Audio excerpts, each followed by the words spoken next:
Good evening and welcome to Kunsang Payo Choling. We're happy to have you and we're happy you're here. The teaching, we'll be showing a teaching of Jetsunma Ahkon that was given back in 1997. The title was The True Spirit of Dharma. And so we'll begin now.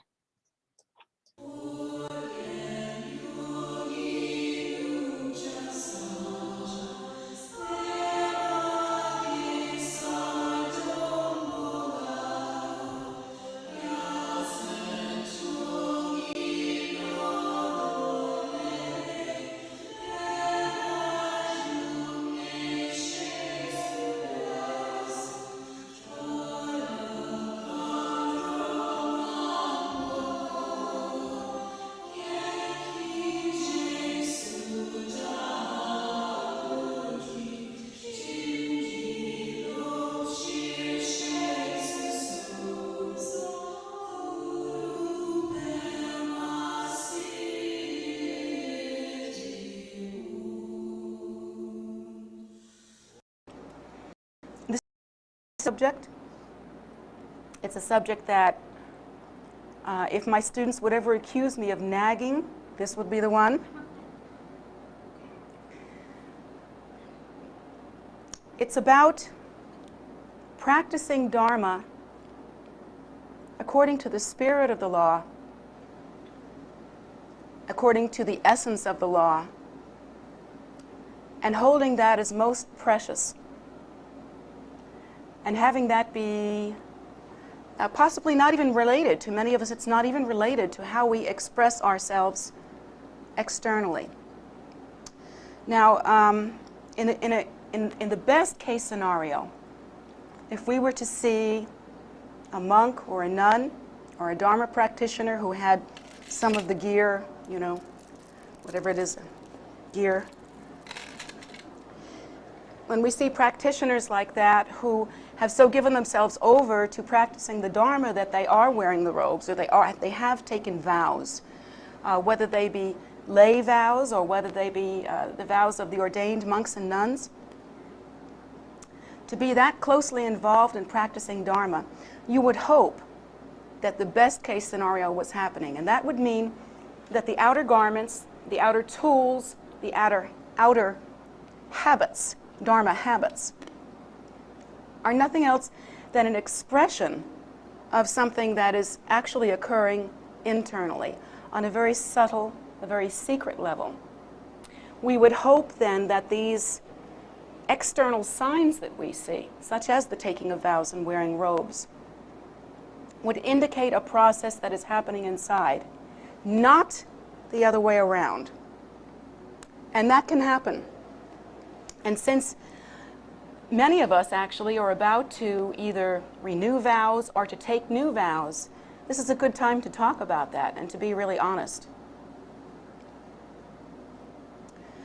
First of all, in terms of becoming a monk or a nun, fully ordained in that way, there is no more profound a statement or an example that one can create out of their lives than to give their lives over completely to spiritual renunciation. To do so to such an extent that one's whole life becomes a display of that. One's whole life is upholding the Buddha Dharma. One's whole life is practicing according to the Buddha's teachings. One's whole life is developing the kind of ethical and moral backbone that is recommended by the Buddha. There really isn't anything better than that. There isn't any quicker method or quicker path than to take these vows and to live accordingly and to understand that the vows are a means to an end and not an end in themselves. Unfortunately, that is the main mistake that we make when we take the first vows that make us Buddhist and the subsequent vows that make us lay practitioners, and then beyond that, if we go into the actual ordination of monk and nun. The mistake we make is that when we have done that, that that's it. We've done that. And even this is true of our monks and nuns here. I'm sure they will admit to this if you corner them. When they first took on their robes, they kind of, in an innocent way, expected that everything is different now. Suddenly we have no desire. Suddenly we have no materialism. Suddenly we're nice. This never happened before. But suddenly we're nice. And suddenly, all of our moral and ethical values that we really treasure the most have come to the forefront, and magically everything else has disappeared. Don't you wish? Don't you wish? Well, they wished that very hard. Unfortunately, it didn't happen. And what they found out, I'm sure they'll tell you, is that taking the robes is a method. Taking these vows, taking these ordinations, these step-by-step ordinations at whatever level you choose, these are methods. They are a means to an end. They should, in best case scenario, give us the opportunity to be constantly reminded. What's it like? Let's see, what's a good analogy? Oh, golly, golly, golly, I can't think of anything right now. But let's think about how, what do the robes do? Well, the robes have twofold purpose. One of the purposes is that they actually afford a blessing to all beings. Just to see the robes, even just to do that, is a tremendous blessing. Tremendous blessing that will lead ultimately to some excellent result in the future for the one who seeks the robes, let alone the one who shows them. But there is another, I have to say, more subtle or maybe more secret benefit of the robes that you wouldn't think about. You wouldn't think about until you actually put them on and notice that it's true. The robes are, for those that wear them, a kind of safety net. They are a reminder. When we look at ourselves, if we do see ourselves in a reflection, we see a religious life. The monks and nuns, they all pretty much wear their hair the same way, those that have it. And they pretty much wear their hair the same way, so there's not even all that much difference between the way the monks wear their hair and the nuns wear their hair. They all pretty much wear their robes in the same way, some a little sloppier than others, but it's pretty much all the same.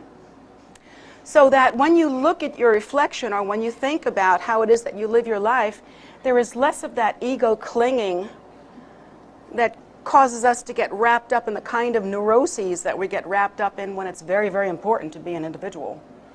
That kind of idea where you're really clinging to your ego and clinging to all the rigid places in it. We don't identify with ourselves quite as strongly that way anymore. When we begin to wear the robes, we see ourselves as an office, in a sense, officiating to, for sentient beings. We see ourselves as a display of the spiritual life. We see ourselves as wearing the Buddha's clothing, literally wearing the Buddha's clothing.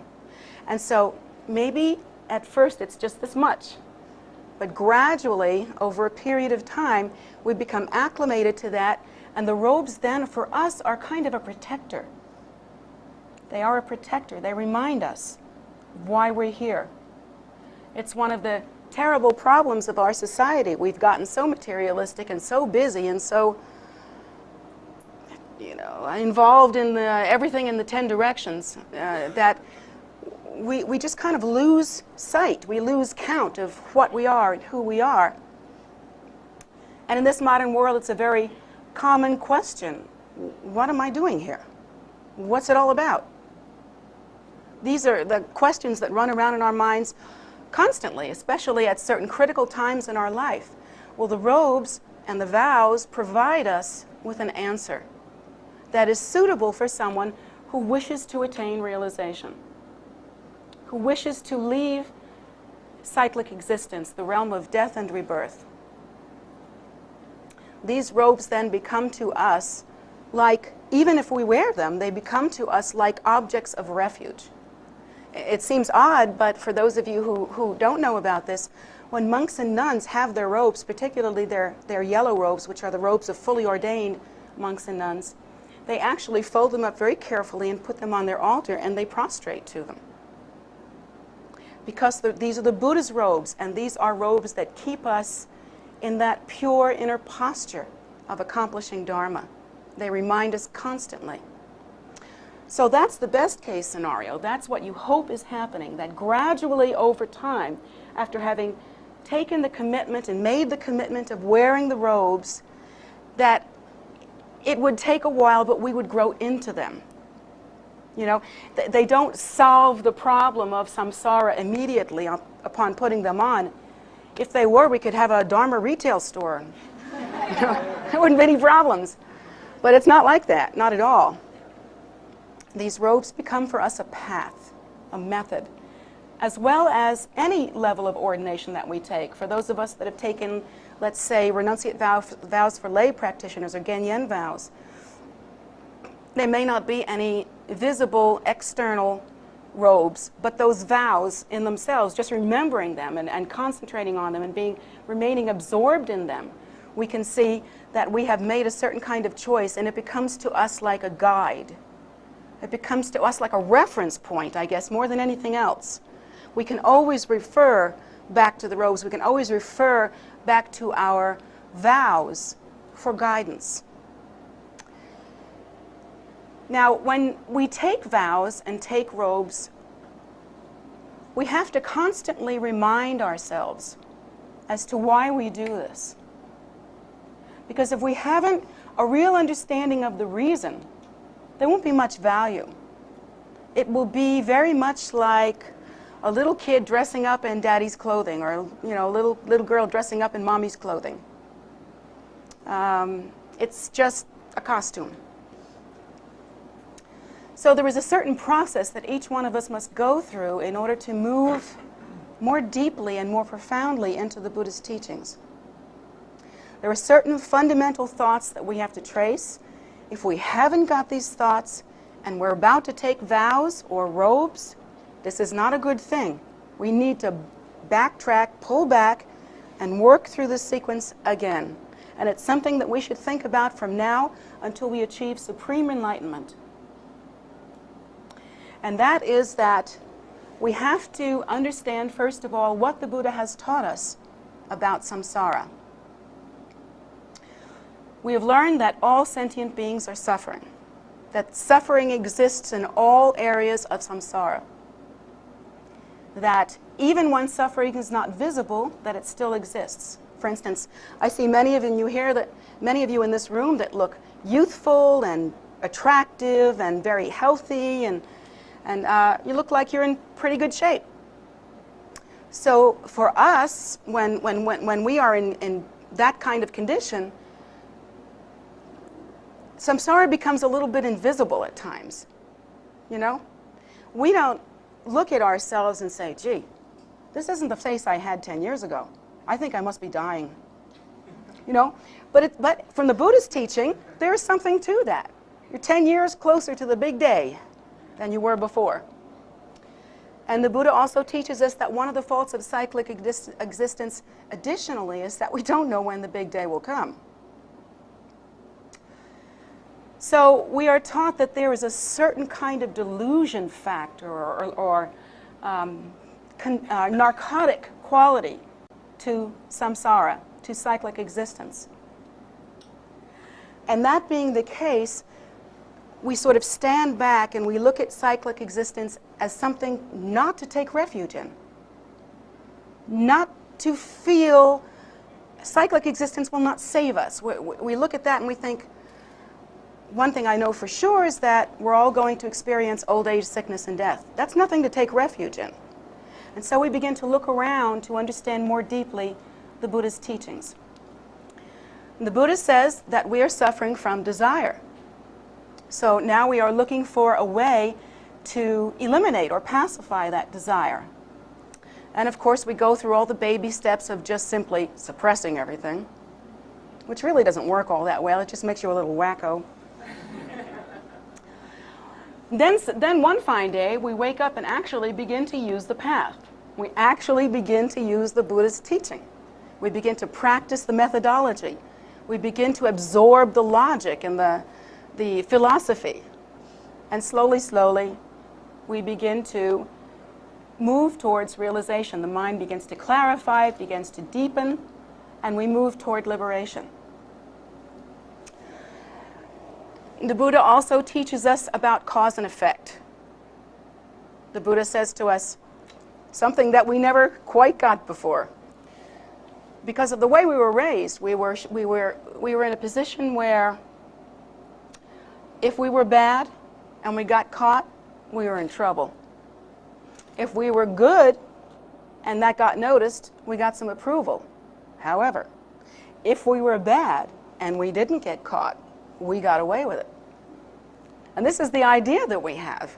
So we really have very little familiarity with what the Buddha has taught, which is that cause and effect relationships are not only exacting, but they arise interdependently.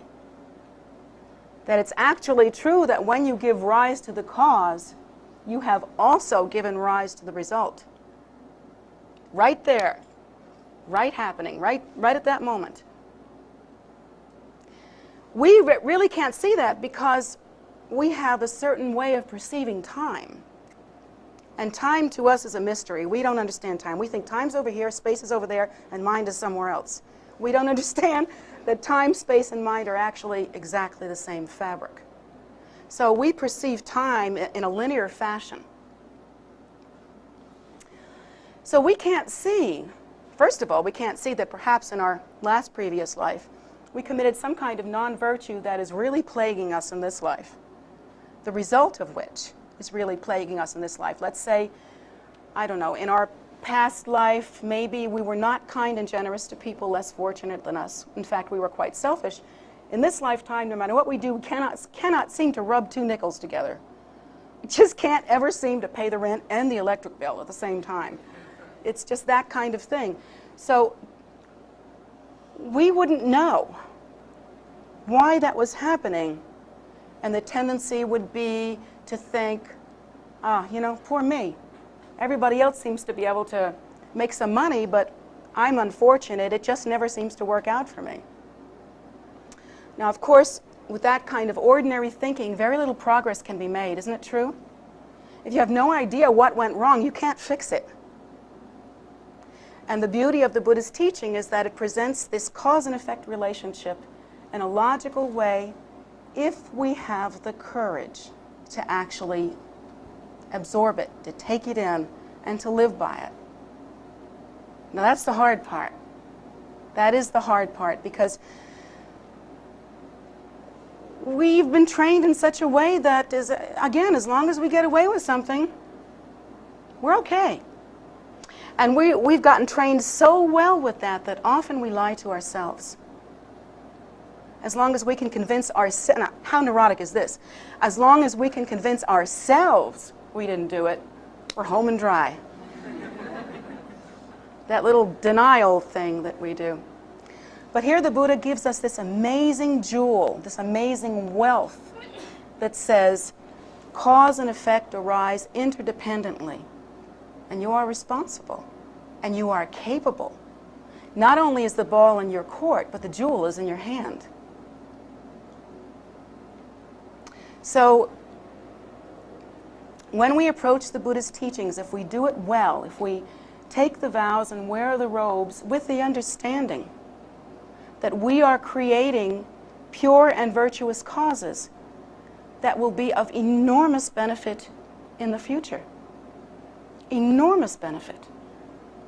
For instance, if we are to practice a virtuous and generous life at this time, not only will there be benefit to sentient beings, but for ourselves in the future, there will be much.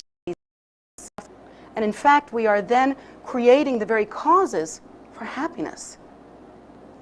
Happiness, you know that elusive drug that you can't seem to buy? Happiness. But we will be creating the causes for happiness. How amazing. It takes a long time to learn that. And one of the reasons for taking these vows that structure our spiritual growth, one of the reasons for taking on these robes that house our spiritual intention is to remind us, to help us, to lead us along in a way where we can really approach self-honesty and create the causes for freedom. So all these teachings that the Buddha has given us, these are things that we have to go over in order to understand why it is that we're even sitting in this room. I mean, even if we've taken really no vows, it may be refuge or something like that, but, or those of us that have taken no vows, we're sitting in this room and there's a reason for it. I mean, surely you didn't come here for entertainment. Because if you did, you need to get a life. I've been told that I'm a good comedian, but there's better. So I think that, you know, each of us here, we have something in common. We're looking to approach the spiritual life. We're looking to grab onto it.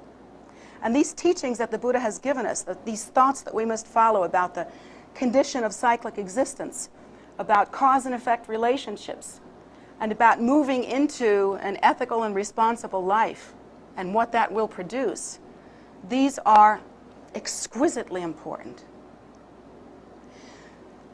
So that when we take robes, when we take vows, there should only be really one reason for taking them. And that is to accomplish the twofold purpose of self and other. That sounds like a mouthful, doesn't it? Well, what that means is that, again, having examined the Buddha's foundational teachings, we have found and determined, as the Buddha has determined, that cyclic existence is faulted, that it is flawed.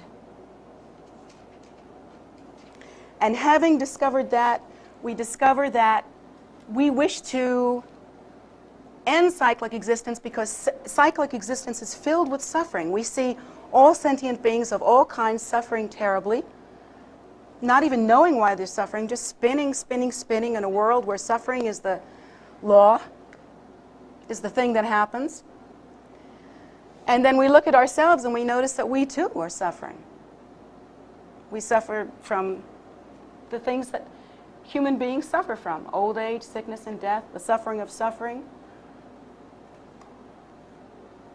All of the typical sufferings, these are all part of what we experience. And from the point of view of compassion, from the point of view of concern for the welfare of sentient beings, we look at this, that all beings are suffering, ourselves not accepted, also included in that, and we think, enough is enough. Enough is enough. If I have a choice, I'm going to take a choice. I'm going to do something about that. I want to accomplish the purpose of self and other, that is liberation and freedom from suffering for oneself and for all sentient beings. If you're taking robes because you want to dress up, if you are taking vows because it's cool, so that you can walk around and say, I'm a renunciate, or I'm a nakba. If you're doing that, I would recommend you go into, I don't know, acting. Maybe a little stage work. Because really what's happening there is you're in a play and you have a costume. I would prefer not to see that, because it will do you no good. It will not accumulate any happiness for you. It will not accumulate any virtue. And it probably will cause problems because the motivation isn't correct.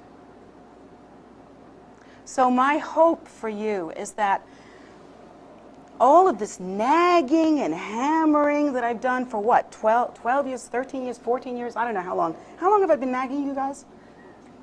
Huh? 14 years I've been nagging these people. And they're still here. Isn't that weird? It's true that there are many times that my teaching has taken the form of nagging. But I would hope that after all of that, after having heard all of that for so many years, that you would come to understand that you have to really check for yourself, reason out for yourself, and internalize the Buddha's basic fundamental philosophical thoughts about the condition of samsara and the needs of sentient beings to be free of suffering. That needs to be part of you, in your heart. Now, that doesn't happen on an emotional level. It doesn't happen just lucky. You know, one day I woke up and suddenly I got it. That's another religion, guys. That's not what's happening here. That kind of understanding, that kind of depth, that kind of responsibility to one's own path, to produce the causes of happiness rather than the causes of suffering, that understanding what we're up against and making choices based on the needs of oneself and sentient beings, that kind of thing comes through really internalizing, really sensitizing oneself, and really following through on the Buddhist teachings, really getting it, thinking about it again and again and again, reasoning it out for oneself. I know many of you have had the experience where someone in authority said, "This is how it is." And you can repeat to someone else, "This is how it is." But until you run smashing into the wall that teaches you that is how it is, you haven't really learned it yet. Or until you take that bit of advice from someone that you respect as a senior person, such as the Buddha, who has been through the ocean of suffering and has reached the other shore. So you look at the Buddhist, you look at the Buddha and you say, well, you know, the Buddha has achieved realization, therefore he knows. Therefore this is true. And then having assumed that, which would be an intelligent thing to assume, I would think, you know, having assumed that, we reason it all out, we think it through, we weigh it carefully. Does it seem reasonable that cause and effect are related? Does to me. I mean, you know, it's pretty clear, in fact. I've seen it, haven't you, in your everyday life, that you know, the seeds that you sow, what you produce, you will reap. So you've seen small examples of that. And it seems reasonable and logical that these examples should extend to all of our experience as sentient beings. That it should really be some kind of like backbone of truth, that this is really happening to us. We wish that it were not so, in a way, because we think about all of the non-virtuous habits, all the non-virtuous acts that we have accumulated while we were in a state of unknowing, while we were in a state of not understanding about the connection between cause and effect relationships. I mean, you know, thinking that there are no cause and effect relationships and the whole deal is about whether you're right, under those conditions it would be okay to hate and to be prejudiced and to be just ornery in a general way. You would think that that would be okay.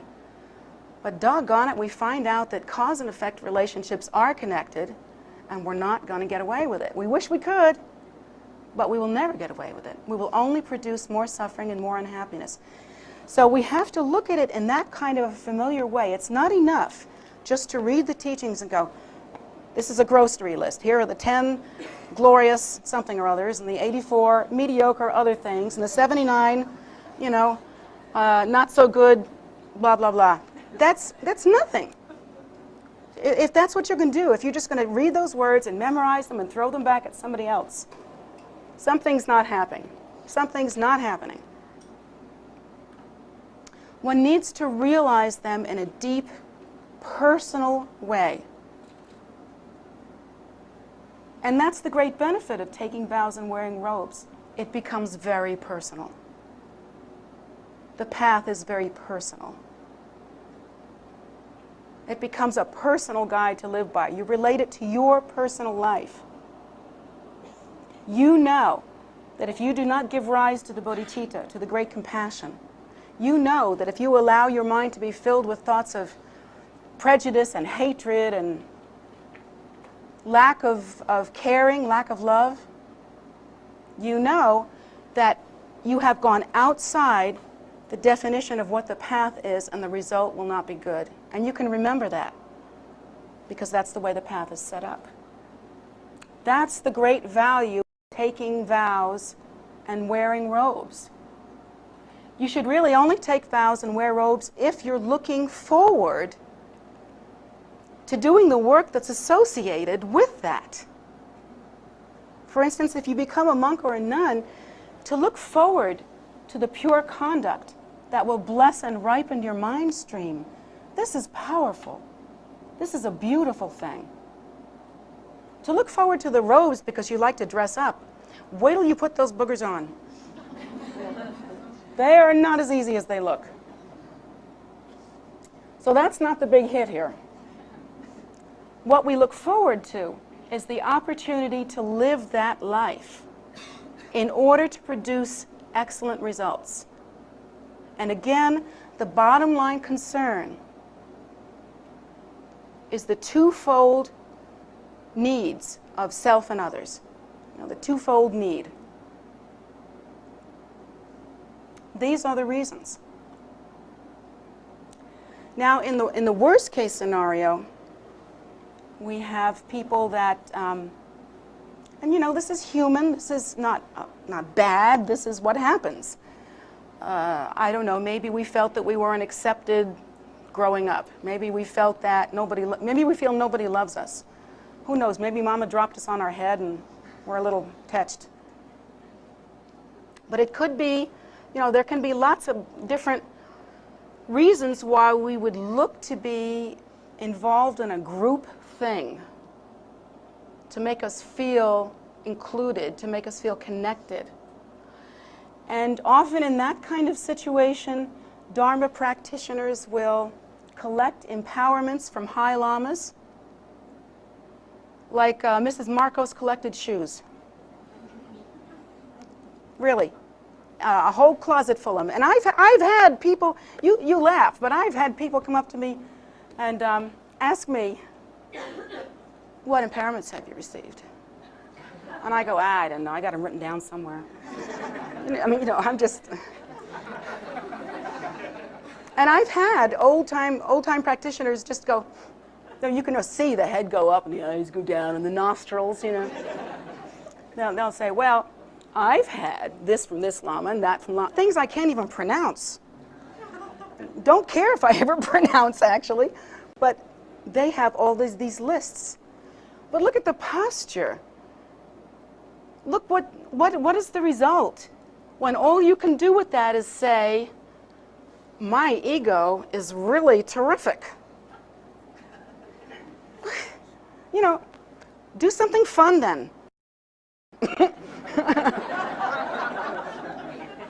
Really, if I were going to waste my time in a situation, I don't think I'd be a Buddhist. There's so many more fun things you could do out there. So my advice to you is not to engage in the Buddha Dharma for such silly and ridiculous reasons. Sure, some of us are strange, and we feel like, some more than others, that's right. And we feel like it's a good thing to be, it's really cool to be in an ethnic minority. Well, we didn't make it, we didn't come back black, we didn't come back Asian in this country, we didn't come back, I don't know, what, Indian, anything like that, so let's be Buddhist. And hey, you know, if you're Buddhist, woman, and black, hey!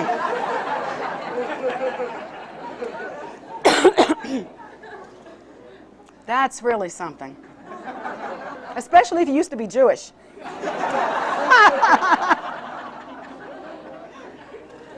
You could be in the front of anybody's line, honey.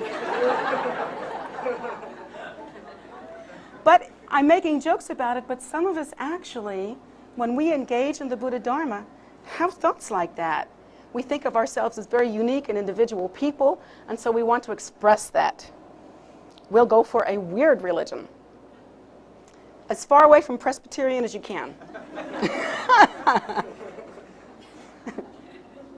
Because that's like way too normal. So we have all these silly and ridiculous, and it sounds silly and ridiculous, but believe me, I've seen it. I've seen it. The idea of doing something like this because it's cool, or for all the wrong reasons. To feel part of something. To feel vindicated because you were always a little different. There are all kinds of strange and odd reasons why people will take up something like this, which in our culture, which in the Western American culture, is not usual. We are in the minority. My hope is that none of you is stuck in that worst case scenario, that none of you is so intent on accumulating self-aggrandizement and non-virtue that you would engage in something as precious as the Buddhist path for these wrong reasons. Because eventually, first of all, you won't stay that way. You won't be able to.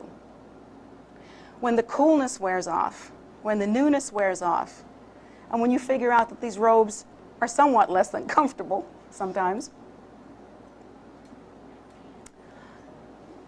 there just won't be anything to anchor you and fortify you into this virtuous life. Far better, isn't it?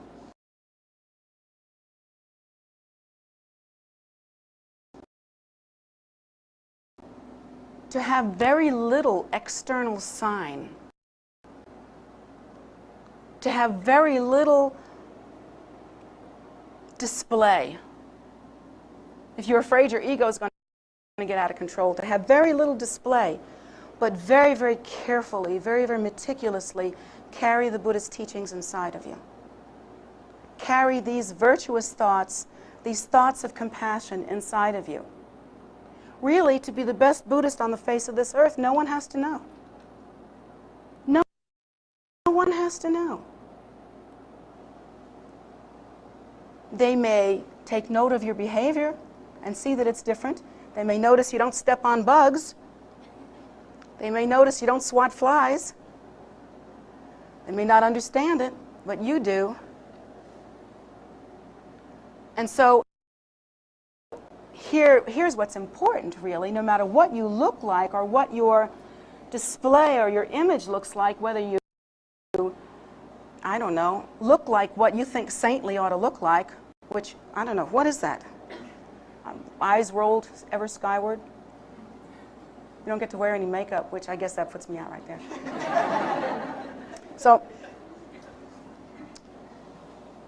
you know, instead of trying to look saintly, rather than that, to put one's energy on the internal path, the subtlety of really expressing and knowing one's pure intention, really having that pure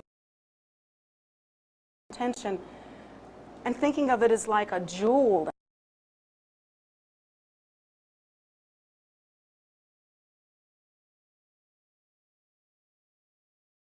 that you hold in your heart.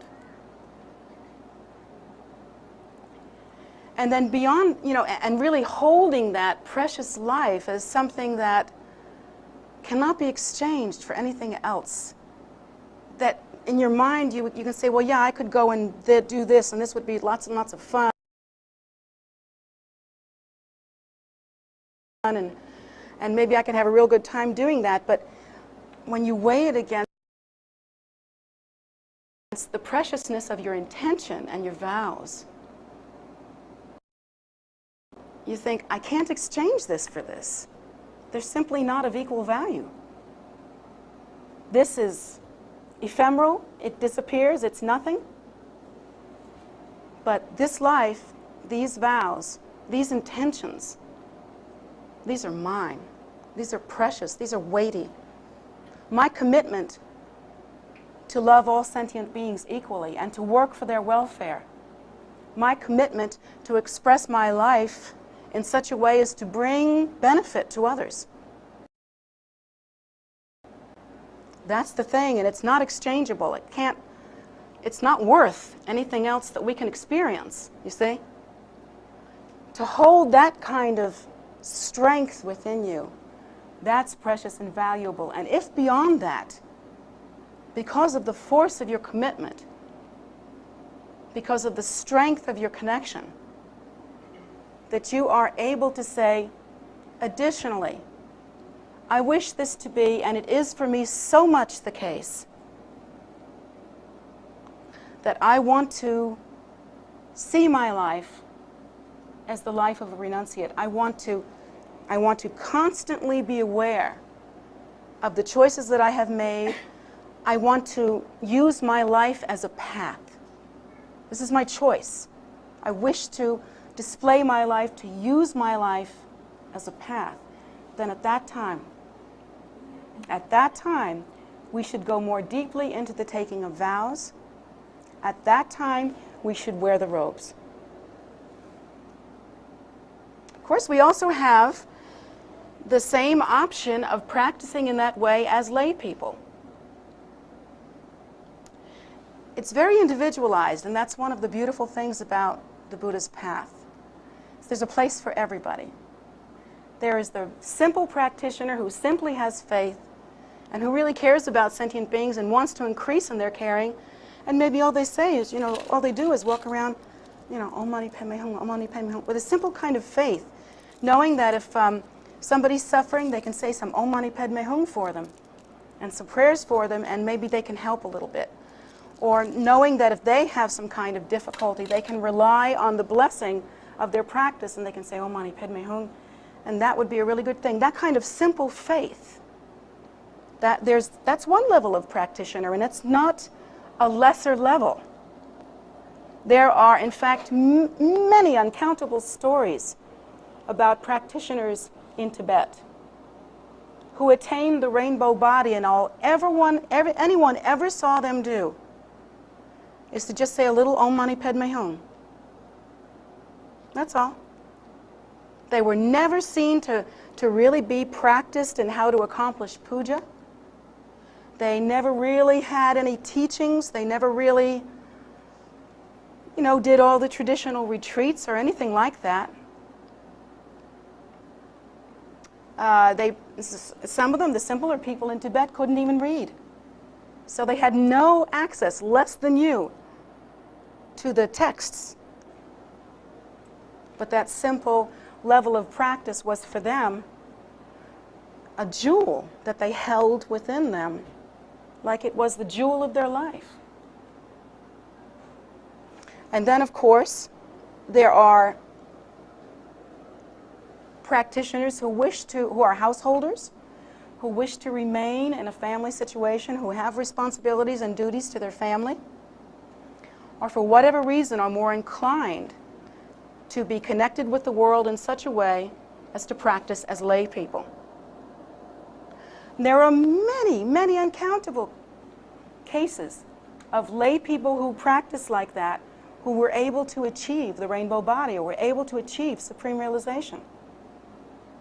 There are many recognized tulkus who, when you look at their history, they were very rarely, if at all, very rarely I would have to say, ordained as monks and nuns. Their history has been to express themselves as lay people. And of course that would be appropriate wherever they appear for the people that they are teaching. And then there's another level, the level that, one could take robes, one could take vows that allow to wear robes, either as a Genyen or as a Gelong or Getzel level of ordination. And in that case, the outer form, and here's the challenge, the outer form and the inner intention have to match. We have to be sure that one is not happening to the exclusion of the other. We have to be sure that we know why we are doing this. And we have to constantly check ourselves every day. This is important. At whatever level we are practicing, to constantly check ourselves every day. Every one of us,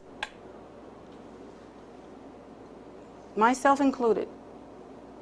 As a practitioner, you are remiss if you don't do that. To constantly check ourselves every day and make sure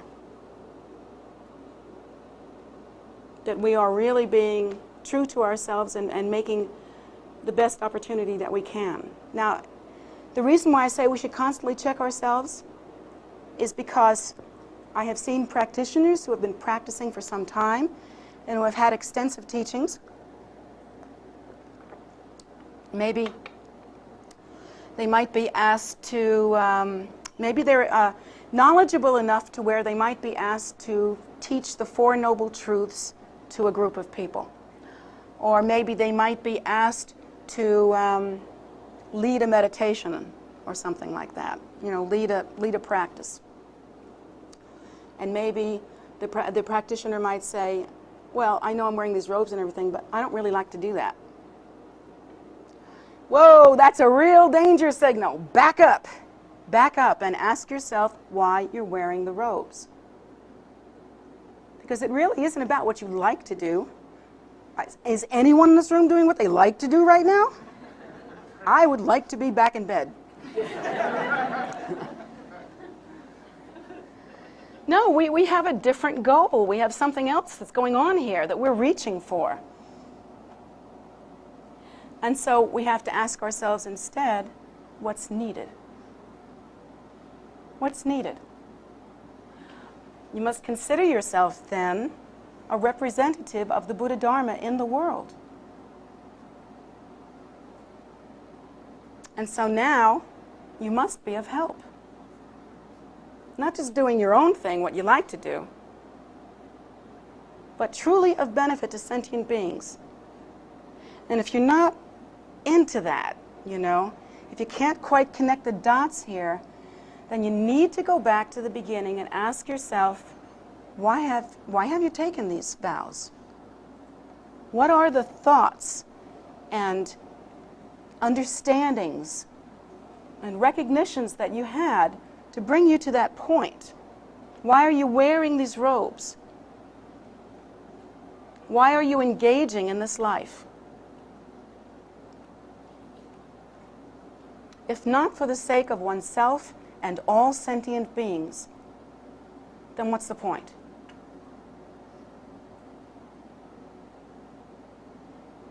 So I'm bringing this up on the, I guess you'd say, almost the eve of His Holiness's coming, where he will be ordaining at several different levels new students.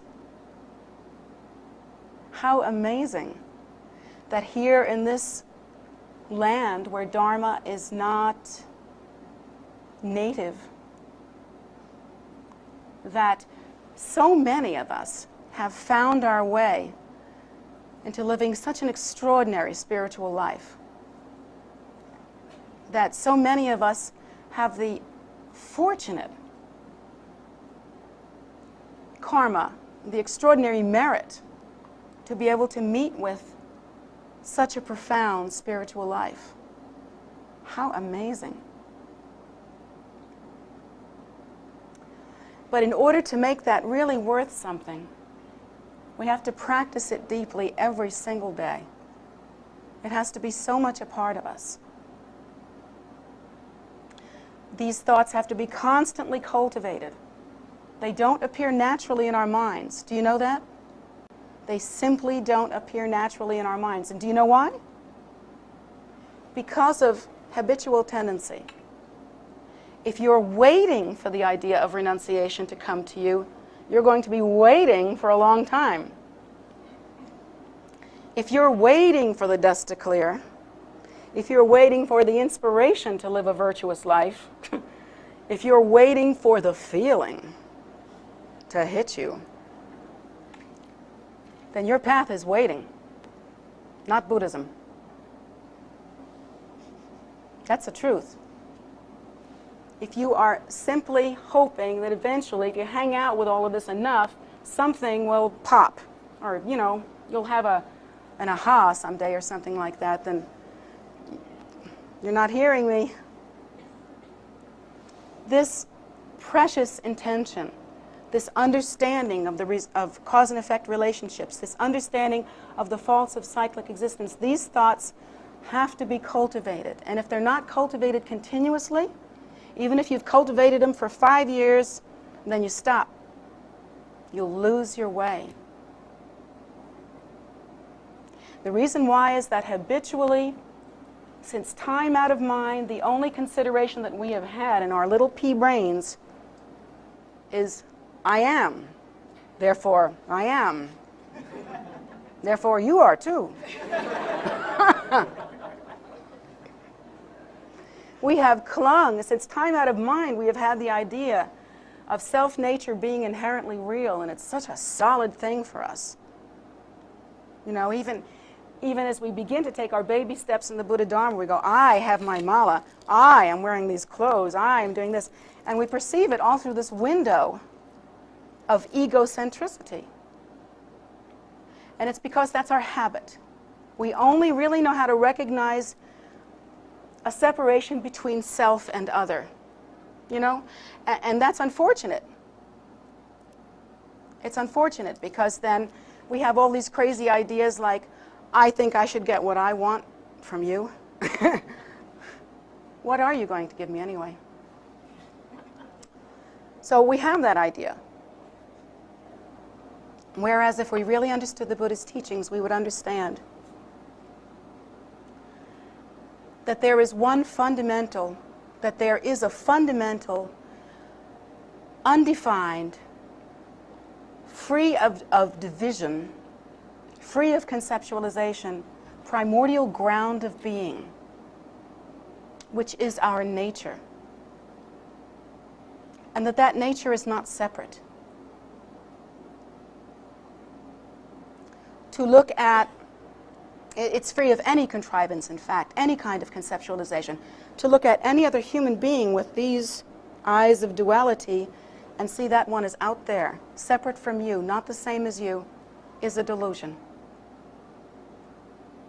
It is a delusion that we all gradually, through practicing these more virtuous philosophies and ideas, these teachings that the Buddha has offered us, gradually over time we will move away from that kind of delusion and move into a deeper understanding of our nature, the primordial ground of being.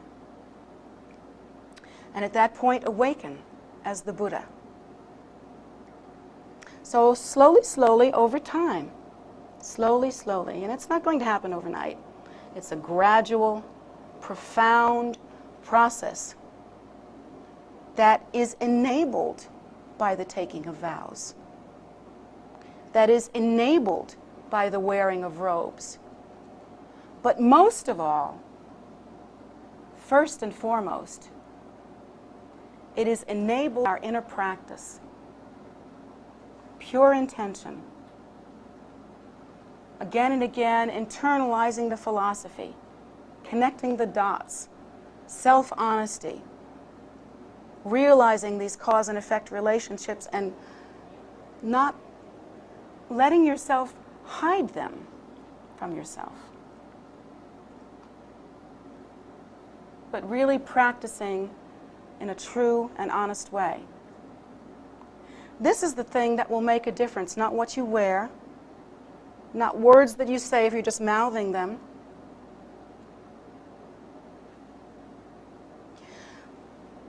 But instead, I hope that you will think of yourself in the way that I think of you,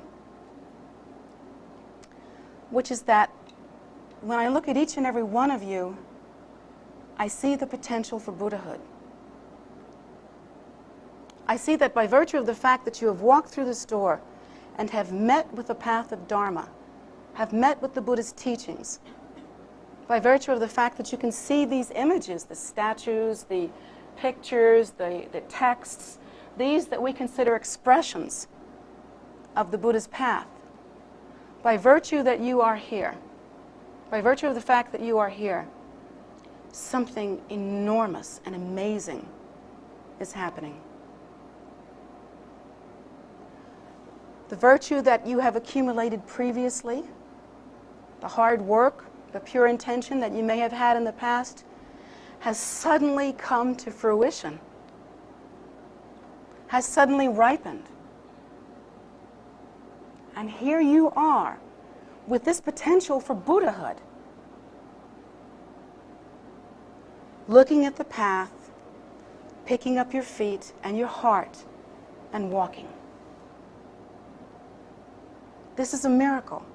This is a miracle.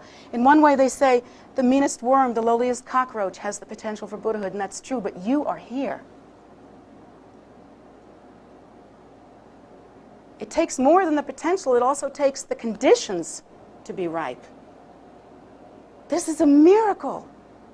You are here, and these conditions have ripened. Now you have to do everything you can to guard that. And the best thing that you can do to guard that opportunity and to guard this miraculous event is to keep alive that constant stream of pure intention. To really study the Buddha's teaching in such a way that you understand the cause and effect relationships that lead to the desired result. To not get lost in just playing some kind of empty, stupid game. But for the first time, and I say this especially to those of you that are about to take the robes, to look at your life as not something that's a result of what your parents did to you, not something confusing and weird and mixed up and crazy, but to look at your life as something so precious, so beyond the measurement of wealth. I mean, so beyond anything you could ever measure. And then as we move together into wearing the robes, taking these vows at whatever level we can, whatever level we want to, at whatever level we're practicing, to take such a pure, personal, internal, responsible hold of our spiritual path, to develop it, to nurture it, to milk it for all the blessings that it can give you. This is the thing to do. This is really the thing to do. So I hope for you, any of you that are about to take robes or about to take vows, even just the Bodhisattva and Refuge vows for the first time, and those of you that took them the other night for the first time, to each one of you, I say, Mazel Tov. Oh, sorry, wrong religion. But more than that, this is the first pure, virtuous, and holy thing that we have ever actually really done. When we transform and offer our lives as a vehicle to end the suffering of all sentient beings, as a vehicle by which oneself and all others will awaken and attain liberation. This is the first pure and gorgeous thing that we have ever done. The feeling that I have had when I watched my first group of monks and nuns take their vows, I was a mess that day. Too bad I hadn't thought about waterproof mascara. I was really a mess. I was crying and crying, and because I looked at them and I thought, look at this, my friends, my dear friends that I know so well, not only from this life, but from all other lives. Their opportunities have accumulated. They have come to the point where they have made this decision. Nothing they have ever done in their lives, even if it's American and apple pie and mother, nothing they've ever done in their lives has ever been that pure. This is beautiful. And so I find this kind of activity, this intention, this going more and more deeply into the path, this empowering one's life to be beautiful and rare. And for those of you that are moving in that direction, and I see that so many of you are, thank you. Thank you.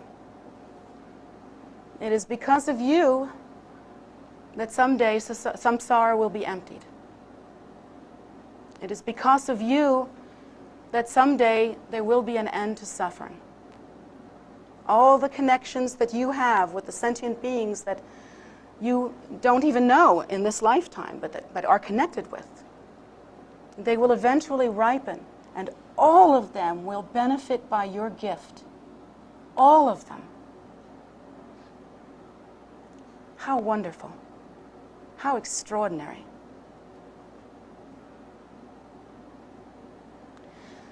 So in closing,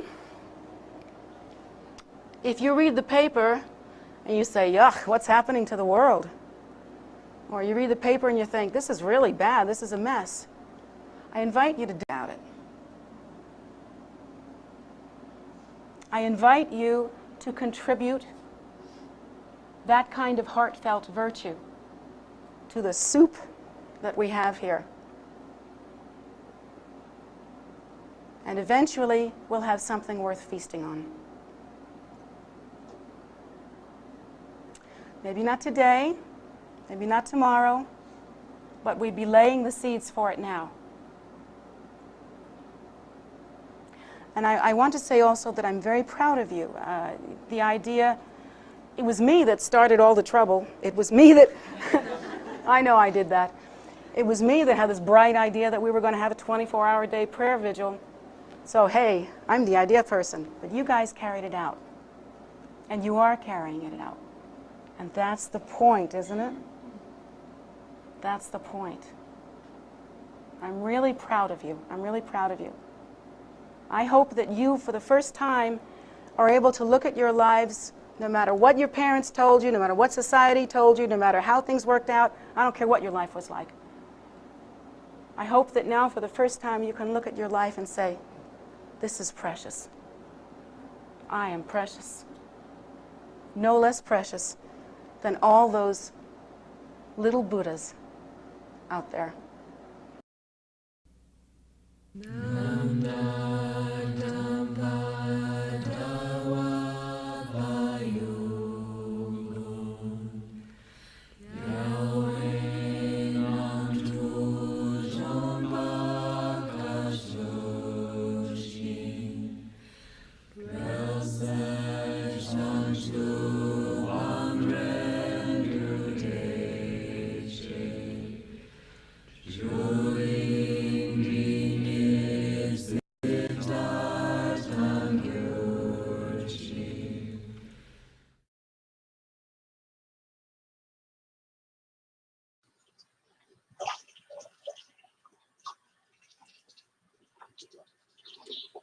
Thank you all so much for being here tonight and sharing this teaching.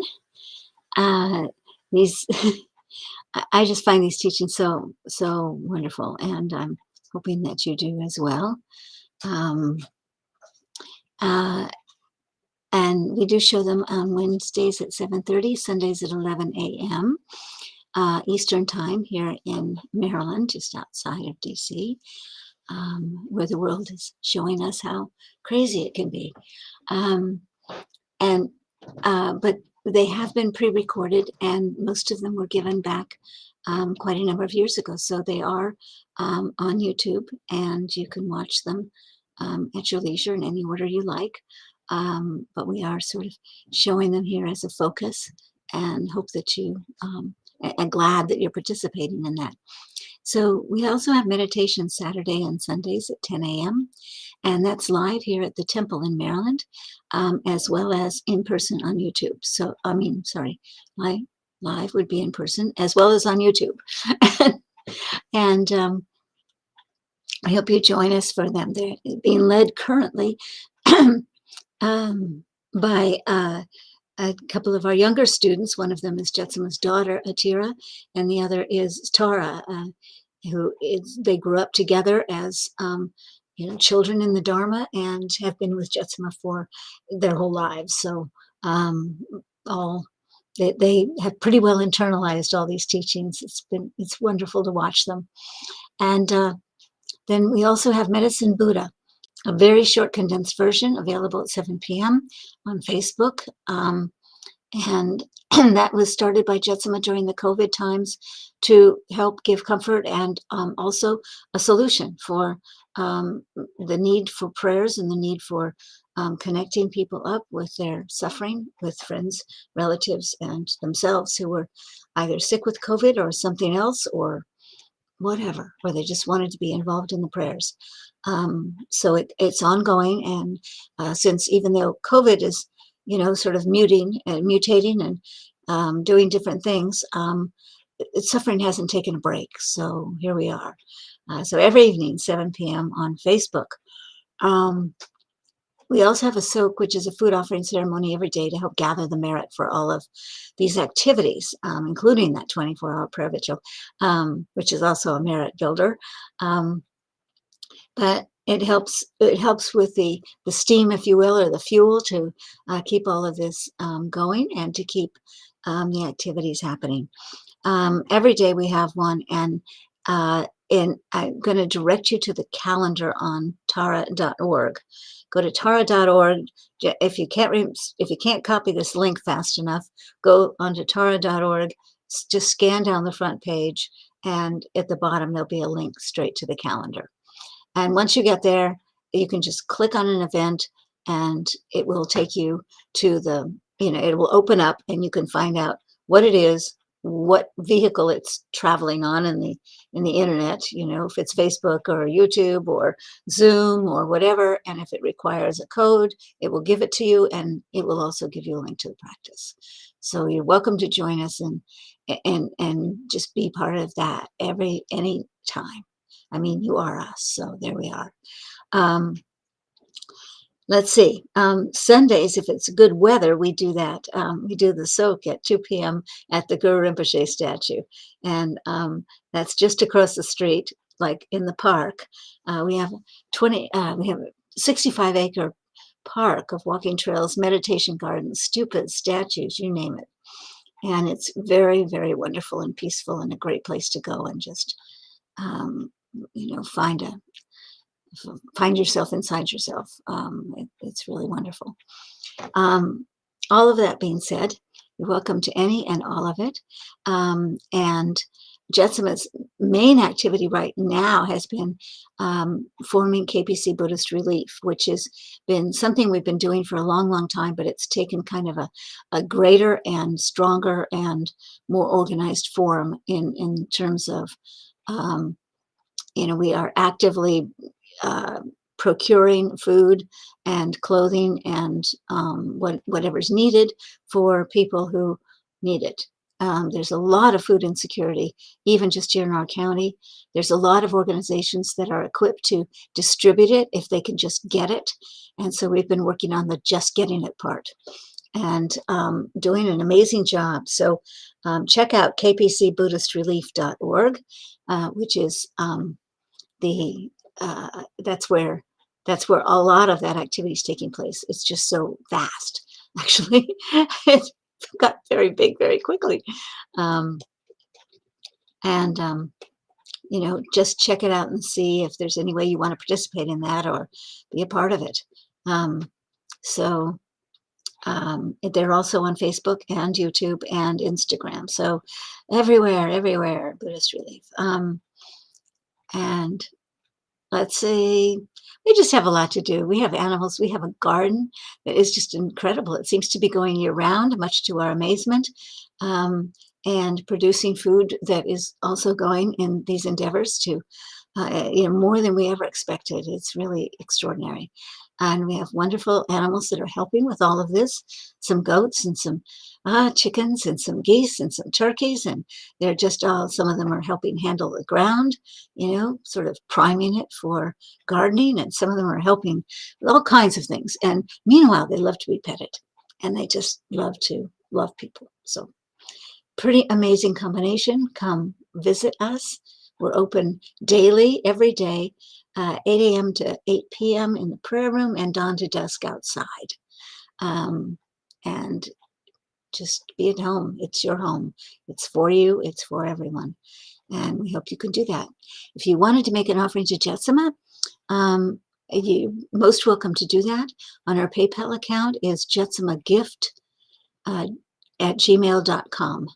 It's JETSUNMAGIFT at gmail.com. It's there in the chat. So please do that. It will strengthen your connection with her, and who knows what'll happen next. I sure didn't. So, but it's all good. So anyway, join with us. We're glad you're here. Come back soon, and we hope to see you in person. Take care and explore Buddhist relief. All our love here.